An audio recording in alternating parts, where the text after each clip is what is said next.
welcome to the On the Whistle podcast. My name is Ali Howorth. I am in a very sunny, very hot Philadelphia at the moment. However, I'm not here to talk about Philadelphia. We're done with the Club World Cup. We're moving on to much more interesting and better tournaments, and that being the Women's Africa Cup of Nations taking place in Morocco in just over a week's time. And of course, when we're talking about women's football in Africa, there's only one team you can start with, and that is, of course, the Super Falcons from Nigeria, 9 times champions, the big dogs when it comes to African football, looking to get revenge after last tournament. And there's no one better to speak to us than old friend Jane Francis Nweze. Jane Francis was here on the pod ahead of that World Cup, which Nigeria did so well to get out of their group, beating Australia, should have beat England in the round of 16. Jane Francis, how are you doing? I'm fine, thank you. Good morning. Safe to say good morning. I mean, it's Miami's not so hot. It's actually raining right now, so we're lucky. Oh, I'm so jealous. It's so hot here. Hopefully it won't be super hot in Morocco. Jane Francis, we're talking about the Super Falcons. I don't want to start by making you angry, but I need to bring us back to 2022. We were both there at the last WAFCON in that semi-final against Morocco when you lost on penalties in an incredible game in which you were down to 9 players at one point after the red cards to Ajibade, and it was just an incredible night from a Moroccan perspective, a terrible night from a Nigerian perspective. For the Super Falcons coming into this tournament, is there a sense of almost kind of getting revenge, especially because the tournament is happening in Morocco again? Well, so I feel like football is truly growing. Football is truly growing on the continent, and there were times when we had it easy. I can say as a Nigerian, it's very difficult to accept losses, on that big stage, like you talked about, losing against a team like Morocco that started seriously to invest, regard, play women's football maybe a couple of 5, 6 years back. Okay, but I'm also very happy that women's football is growing on the continent. So now Nigeria is, we can say, it has woken up to a real challenge. They are now facing real challenges, which would mean that by the time um, we get to win anything on the continent, it means something when we go to the world stage. You're not gonna have Spain, Japan beating the Super Falcons, who are the giants of Africa, 6-0. Because so from what we saw in the 2023 World Cup also, even though we couldn't get that win against Morocco, and we lost to South Africa in our first game in the group stages, but then we went to the world and we were able to defend ourselves against teams like England. So yeah, I think I'm a lot more happy with that growth generally for the continent. And it must be difficult as a journalist and as someone who supports women's football in Africa. You're happy, obviously. You want that competition, you want it to grow, but then as a Nigerian, suddenly it's difficult, and suddenly it's yeah, like you said, I think Nigeria, because of how much more quickly you took up the game in the country, how much more people engaged with it. You're just so far ahead of everyone for so long, and now you've kind of a lot of these other teams have caught up, and it doesn't mean Nigeria is a bad team. It's not like you're any worse necessarily, but the competition has raised. I want to just chat quickly about like what has been going on with Nigeria, because Nigeria is always and will always be such a chaotic kind of national team. And obviously you had that amazing World Cup. It was kind of clouded by a bit of scandal. Of obviously Randy Waldrum on this very podcast came and told us that he hadn't been paid for 9 months, 18 months at one point, and there was a sense that he might even get sacked on the eve of the tournament. He then saves his job because obviously the Super Falcons then go and do so well at the tournament. But then you go into the Olympics. You're obviously the Olympics is a smaller tournament. You're in such a tough group with Brazil, Spain, and Japan, and you crash out. And then Waldrum eventually does go after that. What is the sense of the progression of the Super Falcons. Does it feel like the Super Falcons have made any progress since the Women's World Cup? Well,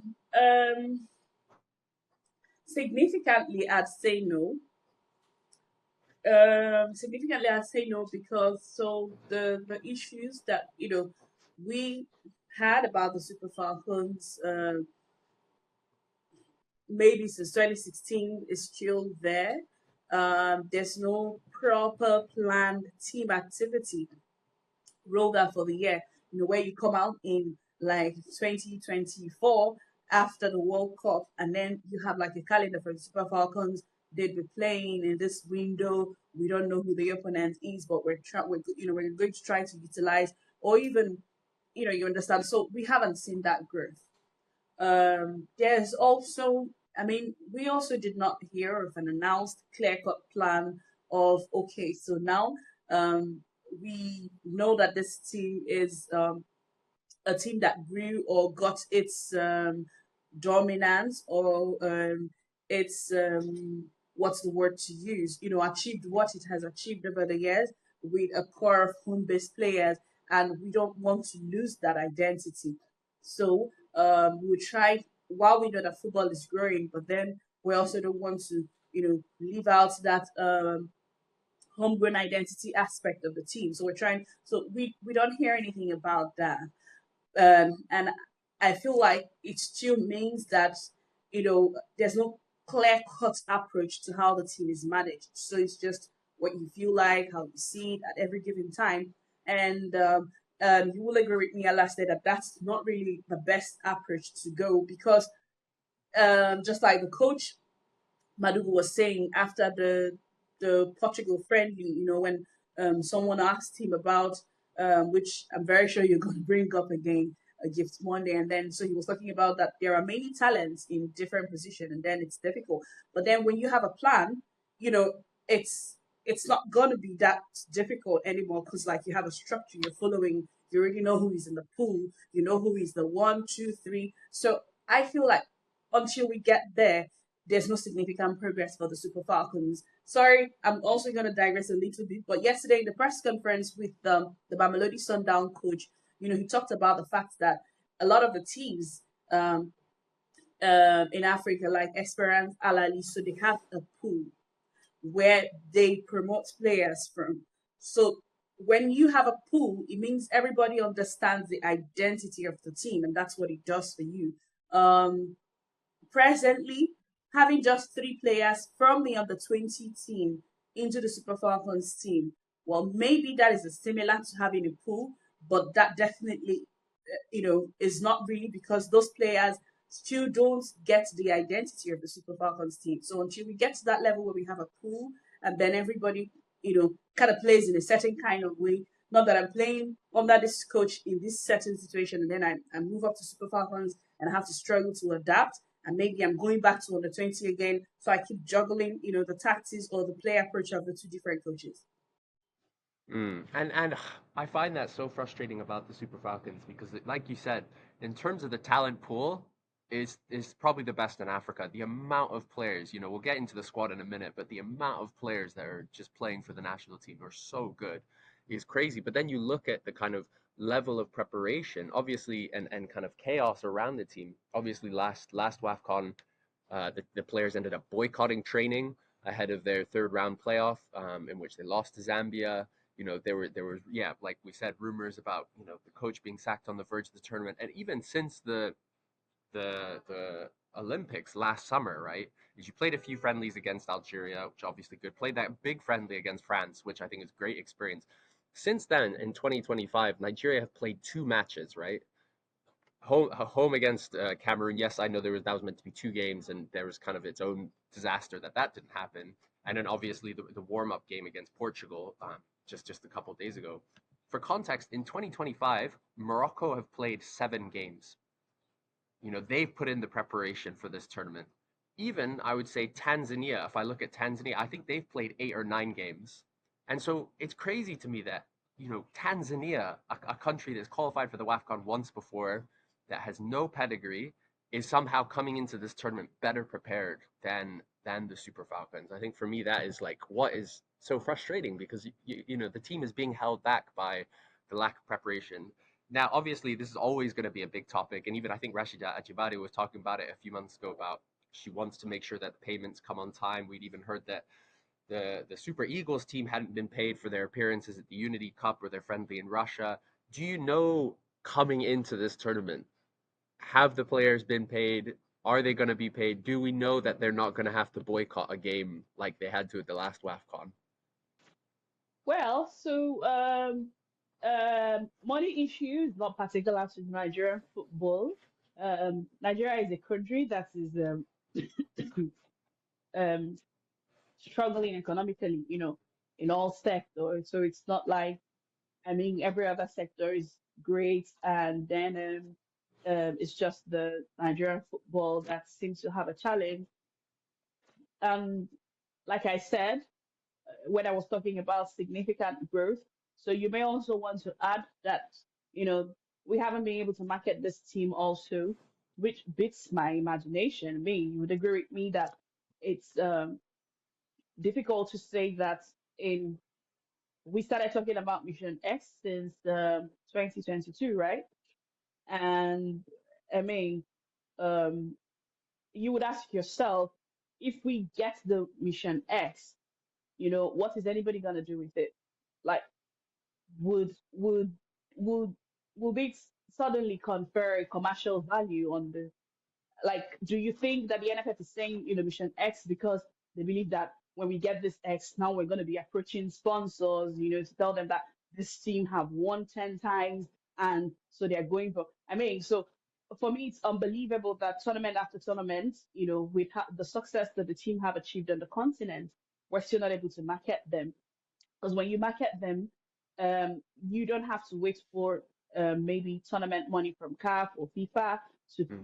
to pay their appearance bonuses, and then also they get to make something out of whatever CAF and FIFA is paying for appearance fee. So they become like truly a top country amongst the top countries in the world. Like when we talk about England in the last World Cup, when we talk about South Africa in the last World Cup, um, they had a federation that was able, or they had people who were able to match the federation to just not pay them only the appearance fee, but something else beyond the appearance fee. But for the Super Falcons, I mean, they don't get anything. So that would mean that right now, when we keep hearing that, the federal government has not released any money for the Nigerian Football Federation, it's going to affect the Super Falcons, except something magically happens before that tournament.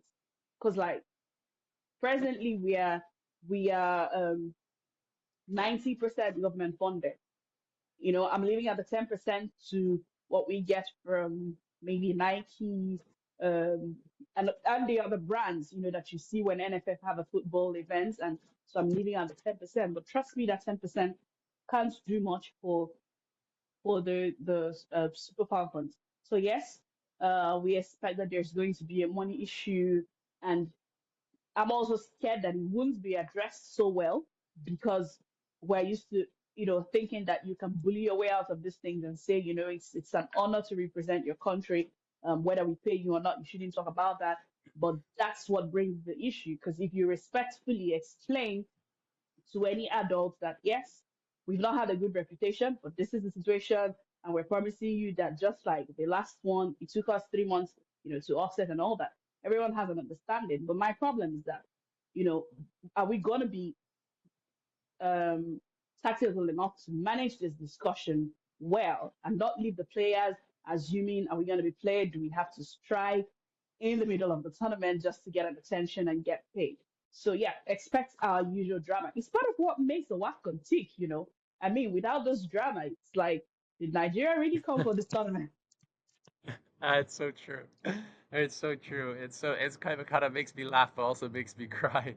I want to talk now. Let's get into the team, Jane Francis, because in many ways this looks like the Nigeria team that was at the World Cup. You've got pretty much the exact same back four in terms of options, like the senior players. Ohale, Plumter, Lozier, Demihin, Chimaka Nadozia coming off another amazing season with Paris FC is in nets.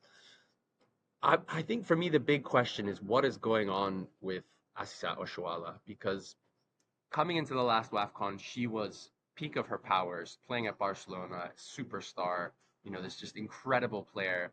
She gets injured in that first game against South Africa, and it's kind of heartbreaking that she has to miss the rest of the WAFCON.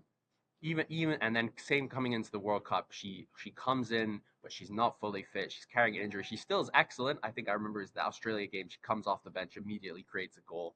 You know, but she's not had the best of time at Bay FC in the US. I think this season she hasn't scored this in 2025 in the NWSL. Is is this still Asisat Oshoala's team? Is she still the main player? I know she's the superstar. She's the one with the big name, but is she still the kind of most important player to this team? Well, um, I feel like Assistant still has her, role in the team. We are a country that um, we do a lot on sentiment. Okay, so you look at us in a couple of years, we've had players who had um, overstayed their use in the team, and we kept them, for one sentimental reason or the other, and or one expectation. I could reel out names really, and so I feel like it's going to haunt us for a long time. Now, I'm not saying Nasisat is so bad that she has, fallen into that.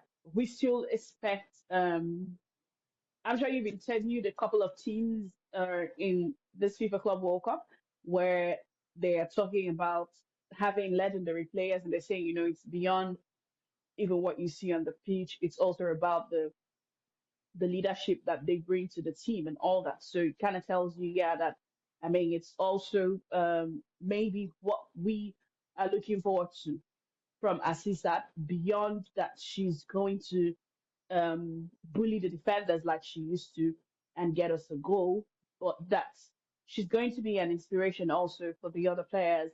Um, Now that we are looking at holding on to that conversation that playing for the team means you have to give it your all at every point in time, and she has had like injury um concerns that would even further make her worry of giving it all on the pitch, because I mean, of course, we know recently there are a lot of research that's talking about how the biological buildup of the women have contributed, more to sorry injuries like ACL and all that. So, it, I feel like maybe we still need assistance at least for this tournament. And I think it's I know I mean I want to talk about the tournament itself now because I think it's very interesting. Last WAFCON, I think in many ways what set Nigeria up for failure was the fact that you played South Africa in that first game, and obviously over those kind of few years, particularly since Desiree Ellis took charge of South Africa, they'd kind of become Nigeria's bogey team. I think particularly that win in the Aisha Buhari Cup. Even in the WAFCON previously in the final, I think South Africa were the much better team, but Nigeria kind of got it over the line, won on penalties. Showed that kind of grit and that determination, but South Africa had kind of edged them. Coming into this tournament, it's a little different because I think you've kind of avoided the difficult draws. Obviously, because there's only three groups and there's four big teams. Zambia were seeded as a second team. You avoided them. You avoided Ghana, who obviously missed the last WAFCON, but are still a very kind of big country in terms of women's football. Obviously, your big rivals don't necessarily want to play them. You're in a group with Algeria, Tunisia, and Botswana. Is there a sense that this tournament, because you've got maybe a slightly easier, kinder group, that you can kind of, it's an easier path to get to the semifinals and then to get to the finals eventually? You will agree with me that on the continent presently, there's no easy team for Nigeria. So countries are growing their football. I'm not going to say that we were declining. I'm just going to, like to look at it from a positive point of view. So these countries are growing, like I already pointed out. I mean, the fact that despite struggling on the continent, we still go on the world stage and we're able to maybe play a country like Portugal and hold them to, a goalless draw. And I'm happy in that game that it wasn't just about Chiamaka being big for us and present in that game, but we also had our own fair of chances in the game. It might not be plenty, but I mean we're coming out attack wise also. So um, there might not be an easy game. There might not be an easy way out for the team, and this is where it becomes important also because we can have that game plan that we are going to defend massively and look out for loopholes in the counter to go and score. The game will be won by the better bench. So if the opposing bench gets to read us more and find our loophole faster and they get just one goal, we might not be able to recover, and that's the problem. So technical ability is also going to, play a very huge role beyond whatever game plan we're building for the team because you can have a beautiful game, your attack is going so strong, but if you're not able to read the loopholes as the game is going on, we will probably get to, continuously pay for it. And before you know it, we're out of the tournament and it will be a sad one. Hmm. But a And good thing obviously it's not a because World Cup qualifying tournament. So yeah, we're good. yeah, 100%. And I personally don't love that the WAFCON is used as the qualifiers to the World Cup because in the one sense it makes the WAFCON more exciting, but then for the years like this year, every other year when it's not a qualifier, suddenly it's like, oh well, it's not as important, and it feels like this tournament isn't as important as last one or next year's. Um, we've talked a little bit about the team and about kind of Oshoala and about some of the senior players because there's quite an experienced team coming into this tournament. Are there any players who are new to this squad who people maybe aren't so familiar with that we should be keeping an eye out for? Well, so all our talents are young. I don't know what you're talking about, Alex. All right, but I mean, like I already kind of mentioned earlier that we have a couple of players, um, that you may say are coming from the under 20 pool.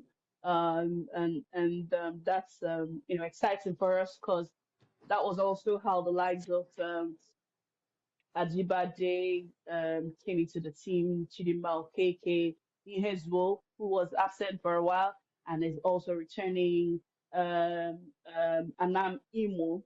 Um, Let me see. So, like, those were players who um, were promoted to the Super Falcons team, but not every one of them were able to hold a spot in the team eventually. So they were eventually phased out for one reason or the other. And I feel like the goalkeeper, because we need like a better option for Chiamaka Nnadozie. I don't know how much more I'm gonna say this or how better to put it. Chiamaka Nnadozie was a quality that was seen, recognized, and she came in and she locked the spot. From the 2018, WAFCON took out the number one goalkeeper as at then, Tochukwu Oluehi, who surprisingly went down to the went down in the pecking order and still is in the team, after over 6 years. That's mind blowing. I don't know. So, but when we look at Rachel Onachukwu, we're going to be expecting, that if there's for any reason why we have to try another goalkeeper, saying maybe we've won two of our games, we're in 6 points, and there's nothing at stake. We're not trying to avoid any team in the next round. And we say, okay, can we throw you in and see the stuff you're made of? That we're going to get that convincing outcome that okay, so now we can, because if we've not tried her in the friendlies building up to the WAFCON, so how do we know um, that she's ready for the big stage, which is the Super Falcons stage? And then also in the defense, we have Sikiratu Isa, another player that I think you can look out for in this tournament, and it's going to be very difficult. You remember how Gift Monday was eventually giving a chance, despite the popularity she had coming into the 2022 year. But it wasn't also easy for her to break into the team because we had a lot of hope in Ifeoma Onumonu, and she kept us letting us down. Um, so basically, I feel like those are the maybe the two standout players for me presently, because every other person we've seen them, not every other person, but we still have a key new additions to the team. But for me, from the home base angle, these are the two players that I'm looking out for. Can they get a chance to lock down a spot, a genuine spot in the team? Excellent. Jane Francis, we're coming to the end of the podcast. We appreciate you coming on to chat to us, but I can't let us finish this without asking you the most important question. Who is going to win this tournament? How far are the Super Falcons going to get at this WAFCON? I don't think I'm ready to answer that question. I think I need to see how the Super Falcons play in their first game to say whatever we're doing. Because remember, this team have not have not really had enough test games, which is why we're not able to test players like Onachukwu, as I said. We've played against Cameroon and we've played against Portugal. And now suddenly everybody thinks that, it's enough. But you also remember that we've had windows, I think about two windows, where every other team on the continent, even Ghana, South Africa, Zimbabwe, where Zambia rather, were getting ready, and everyone was just asking, so what's it about the Super Falcons? And for equity's sake, I I always feel like it's unfair for the other teams to make all those preparations and the Super Falcons just walk in casually and lift the title. So I I feel like if what the other teams have done so far in their preparations, they're able to show in the first few games that, we're ready to dethrone the biggest women African team. Trust me, I'm very patriotic, but for the sake of the Super Falcons, I feel that we should do more. We should see the reason to do more for them. So until we see that reason to do more for them, I'm not going to be throwing a blind support and say, it's 10, we are supposed to win. If they play the first game and convince me that, oh, we deserve a chance, then maybe I can start saying, oh, the Super Falcons all the way. But if they still look like we're guessing our way in this tournament while every other team already, I'm going to root for the best prepared team. 100%. Jane Francis, thank you so much as always. Hopefully the Super Falcons will go deep because it's not a WAFCON without the Super Falcons going deep. But either way we're looking forward to it. Thank you so much. You're welcome.